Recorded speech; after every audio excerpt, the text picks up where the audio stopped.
नमस्कार, मी साक्षी रावणा. कोकणचं वैभव असलेल्या सागर डिजिटलच्या बातमीपत्रात आपले सर्वांचे स्वागत. पाहूया आजच्या ठळक घडामोडी. लांजाचा निलेश कुळे करणार देशाचे प्रतिनिधित्व.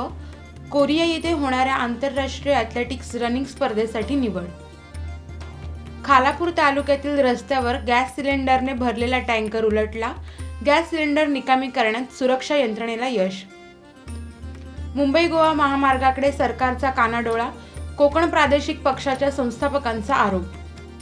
राज्यातील दोन्ही उपमुख्यमंत्र्यांचा एकाच दिवशी वाढदिवस. राज्यभरातून शुभेच्छांचा वर्षाव. मुंबईसह राज्यात पावसाचा हाहाकार. ठाकुर्लीजवळ सिग्नल यंत्रणेत गडबड झाल्याने रेल्वे वाहतूक विस्कळीत. पोलिसांना सत्ताधारी पक्षातील कार्यकर्त्यांच्या संरक्षणात अडकवले तर नागरिक सुरक्षित कसे राहणार? डॉक्टर जितेंद्र आव्हाड यांचा सवाल.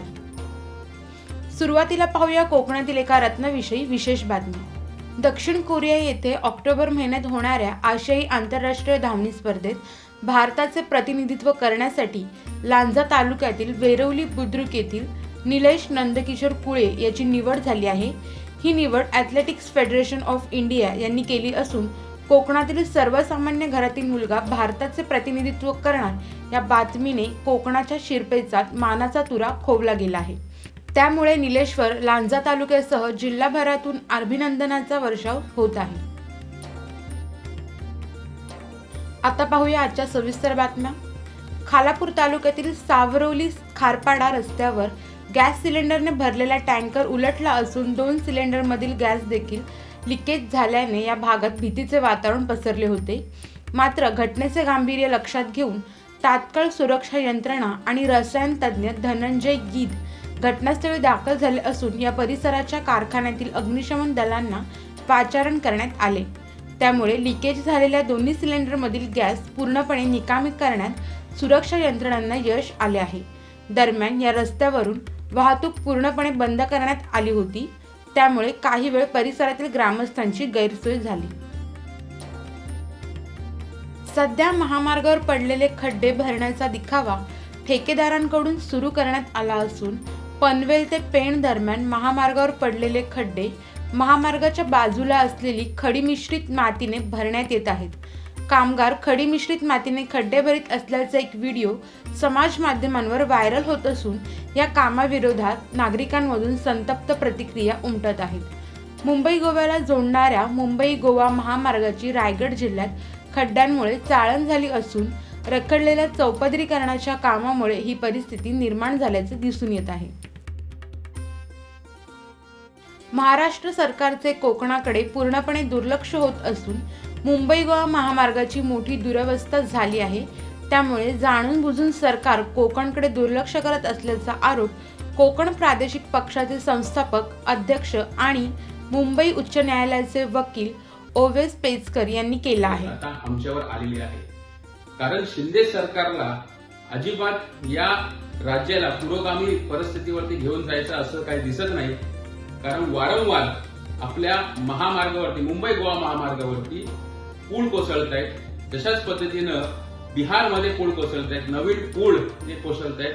तशाच पद्धतीनं गेल्या वर्षी चिपळूणमध्ये बहादूरशेख नाकेचा पूल कोसळला. त्याच्यानंतर या परशुराम घाटावरती सुद्धा लँडस्लाइड होत आहेत आणि तो महामार्गाला तडा जातोय. कालच खेडमध्ये जगबोडी पुलावरती तडा गेलेला आहे. तसंच अशा पद्धतीनं आपल्या कोकणावरती सातत्यानं हा शिंदे सरकार आपल्या कोकणावरती दुर्लक्ष करतोय. म्हणूनच मला शिंदे सरकारला विनंती आहे की धर्मवीर 2 या पिक्चरच्या प्रमोशन पासून वेळ काढून आपल्या कोकणाच्या मुंबई गोवा महामार्गावरती लक्ष घाला. ऑनलाईन सेवा देणारे राज्य सरकारचे सर्व्हर डाऊन झाल्यामुळे सेतू केंद्रातून दाखल्यांचे होणारे वितरण पूर्णतः ठप्प झाले आहे. रत्नागिरी जिल्ह्यात मुसळधार पाऊस सुरू असून देखील लाडकी बहीण योजनेचे फॉर्म भरण्यासाठी आवश्यक असलेल्या उत्पन्नाचा दाखला घेण्यासाठी ग्रामीण भागातून जिल्हा तालुक्याच्या ठिकाणी आलेल्या नागरिकांनी दिवसभर ताटकळत थांबून सायंकाळी रिकाम्या हाती घरी जावे लागले आहे. सर्व्हर डाऊन झाल्यामुळे रत्नागिरी सेतू कार्यालयात नागरिकांच्या गर्दीमुळे जत्रेचे स्वरूप प्राप्त झाले होते. महाराष्ट्र राज्याचे उपमुख्यमंत्री अजितदादा पवार यांच्या वाढदिवसाचे औचित्य साधून चिंचगरी गावचे माजी सरपंच मनोहर चाळके आणि शाखा प्रमुख सुरेश चाळके यांनी आमदार शेखर निकम यांच्यावर विश्वास ठेवत राष्ट्रवादी काँग्रेस पक्षामध्ये प्रवेश केला आहे. प्रवेशकर्त्यांमध्ये माजी सरपंच आणि शाखा प्रमुखांसोबत अरविंद चाळके, साहिल चाळके, रोशन चाळके यांचा समावेश आहे. रोड सेफ्टी नावाचा प्रकारच सध्या अस्तित्वात राहिला नसून सुमारे 800 पोलिसांना संरक्षणात गुंतवून ठेवल्याने रस्त्यावर वाहतुकीचे नियोजन कसे होणार, तसेच पोलिसांनाही गुन्हा दाखल न करण्याचे आदेश येणार. त्यामुळे अशा स्थितीत सामान्य नागरिक कसे काय सुरक्षित राहणार, असा सवाल राष्ट्रवादी काँग्रेसचे राष्ट्रीय सरचिटणीस आमदार जितेंद्र आव्हाड यांनी पत्रकार परिषदेत उपस्थित केला आहे. तसेच विशाळगड आणि गजापूर दंगलीबाबतही डॉक्टर जितेंद्र आव्हाड यांनी शासन प्रशासनाला खडे बोल सुनावले असून दंगल पसरवणारे शिवभक्त नसून दरोडेखोर आहेत असे ताशेरे आव्हाडांनी मारले. मुसलमान बांधवांनी कलेक्टरला निवेदन दिलेलं 5 तारखेला की विशालगडावर काहीतरी लफडं होणार आहे. 12 तारखेला पोलिसांना निवेदन दिलं की विशालगडावर काहीतरी लफडं होणार आहे. काही नाही, बंदोबस्त वाढवला नाही, एक माणूस नाही ठेवला. एवढी माणसं वरती गेली कशी? आणि स्वतः शिवाजी महाराज त्या दर्ग्याच्या बाजूला राहिला होता. जेव्हा ते पन्हाळगडावरनं निघाले आणि पन्हाळगडाला विडा बसला सिद्धी जोहरचा, आणि जेव्हा बाजीप्रभू देशपांडेंनी सिद्धी जोहरला रोखलं तेव्हा स्वतः महाराज जे जंगल मार्गे विशालगडावर पोहोचले तेव्हा ते जिथे राहत होते त्याच्या बाजूला हा दर्गा होता. महाराजांचं कधीच म्हणत नाही हे कसले शिवभक्त, हे तर दरोडेखोर होते. ते शिवभक्त नाही आहेत, हे दरोडेखोर आहेत. शिवभक्तांच्या नावावर हा मोठा ठपका आहे.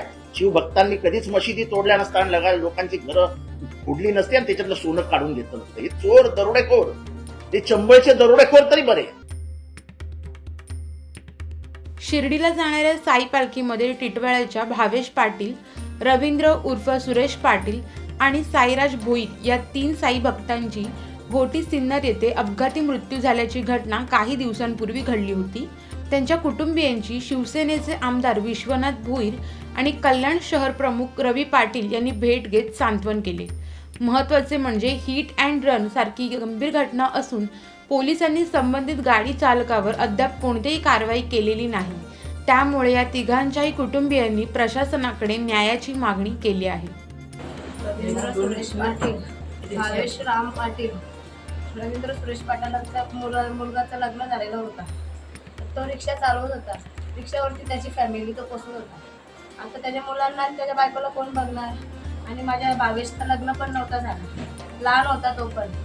आम्हाला फक्त न्याय पाहिजे, फक्त न्याय पाहिजे. तो कोण पोलीस आहे ना त्याला रिटायरमेंट करायचा, आणि तो कोण वकील आहे ना त्याला पण रिटायरमेंट करायचा. त्याला इथं आणा, मी मारेल त्यांना. मला 1 दिवसात जामीन द्या, आणि त्याला 13 दिवसाच्या आतमध्ये फाशी द्या. त्याला फाशी दिली ना मग आमच्या जीवाची शांत होईल.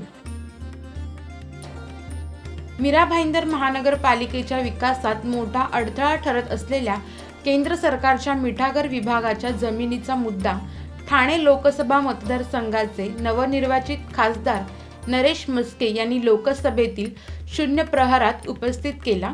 मीरा भाईंदर महापालिकेच्या हद्दीत केंद्र शासनाच्या मिठागर विभागाची जमीन मोठ्या प्रमाणात आहे. या जमिनी महापालिकेकडे हस्तांतरित होण्यासाठी मीरा भाईंदर महानगरपालिकेने केंद्राकडे प्रस्तावही पाठवला आहे. मात्र पाठपुरावा करून सुद्धा त्यावर कोणताही निर्णय झाला नाही. या जमिनीमुळे रस्ता रुंदीकरण, नवीन रस्ते, नवीन स्टेडियमचे काम रखडले आहे. त्यामुळे शहराचा विकास खुंटला असल्याची बाब नरेश म्हस्के यांनी सभागृहाच्या निदर्शनास आणली. पुष्कळशा मीटिंग या विषयावरती सॉइल डिपार्टमेंटबरोबर झालेल्या आहेत आणि तरीसुद्धा अजूनही सरकारकडनं त्याला प्रतिसाद मिळत नाही आहे. डिपार्टमेंटनी सेंट्रल गव्हर्नमेंट, महानगरपालिका आणि महाराष्ट्र शासन यांच्या एकत्र बैठक घेण्याचं ठरवलेलं आहे, परंतु अद्यापही त्याला तारीख दिलेली नहीं है. तो नागरिक सुविधा बनाने के लिए वो ज़मीन की हमें बहुत ज़रूरत है, तो जल्द ही जल्द वो ज़मीन हमें उपलब्ध कीजिए. उसके कारण लोगों को सुविधा मिलेंगी. चलिए. या होत्या सागर डिजिटलच्या बातम्या. या बातम्यांसंदर्भात आपल्या सूचना आणि प्रतिक्रियांचे आम्ही नक्कीच स्वागत करू. पुन्हा लवकरच भेटू नव्या बातम्यांसह. तोपर्यंत धन्यवाद. सागर डिजिटलच्या यूट्यूब चॅनेलला लाईक करा, शेअर करा, सबस्क्राईब करा आणि अशाच ताज्या घडामोडी नियमित पाहण्यासाठी बेल आयकॉनला प्रेस करा.